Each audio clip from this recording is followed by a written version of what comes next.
আমিতো কিং মেকাৰে হাগ্ৰামা মহিলাৰে হ'ল এগৰাকী কিং মেকাৰ আমাৰ বিটিচি অঞ্চলত যিয়ে নকওঁ কিয় যি পৰিস্থিতিত এতিয়া আমি আছোঁ তাৰ কাৰণে আমি কাকো দোষাৰোপ নকৰোঁ কিন্তু বিটিচি অঞ্চলত উন্নয়নৰ কাৰণে হাগ্ৰামা মহিলাৰে কিং মেকাৰ হাগ্ৰামা মহিলাৰে যিটো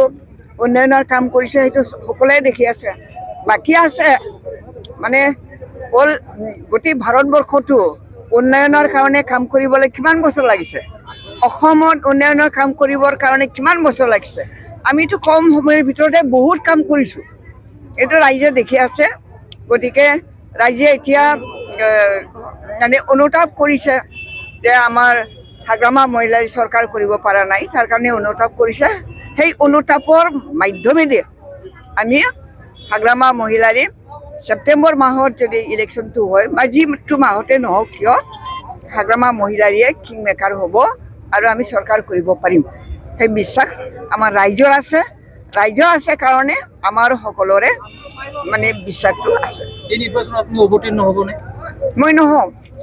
এই নিৰ্বাচনত মই অৱতীৰ্ণ নহওঁ কিমান আশা কৰে কিমানটা আসন আমি মেক নাম্বাৰটো আমি পামেই চৰকাৰ কৰিবৰ কাৰণে যিখিনি নাম্বাৰ আমাক লাগে সেইটো আমি পামেই ইয়াৰ ওপৰঞ্চি আমাৰ আহিব পাৰে কিন্তু চৰকাৰ কৰিবৰ কাৰণে যিমানখিনি আমাৰ প্ৰয়োজন সেইখিনি আমি পাম যোৱাবাৰত আপোনালোকে মেজিক নাম্বাৰ পোৱাৰ স্বত্তেও চৰকাৰ গঠন কৰিব নোৱাৰিলে কি ক'ব পোৱা স্বত্তেও আমি কৰিব নোৱাৰিলোঁ এই কাৰণে প্ৰমোদ বড়ো ডাঙৰীয়া বিশ্বাসঘাতকতা কৰিছে তেওঁ মানে হাগ্ৰামা মহিলাৰীক ফোন কৰি কৈছে যে দাদা আমি একেলগে মিলি পেলাই চৰকাৰ কৰিম এইটো কোৱাৰ পিছত তেওঁ হাগ্ৰামা মহিলাৰী বুকুত গোৰ মাৰি পেলাই তেওঁ লিলি হোটেলত গৈ পেলাই লুকাই থাকিছে ইয়াৰ কাৰণেহে মানে আমি আজিৰ এই অৱস্থাত আমি উপনীত হ'বলৈ বাধ্য হৈছোঁ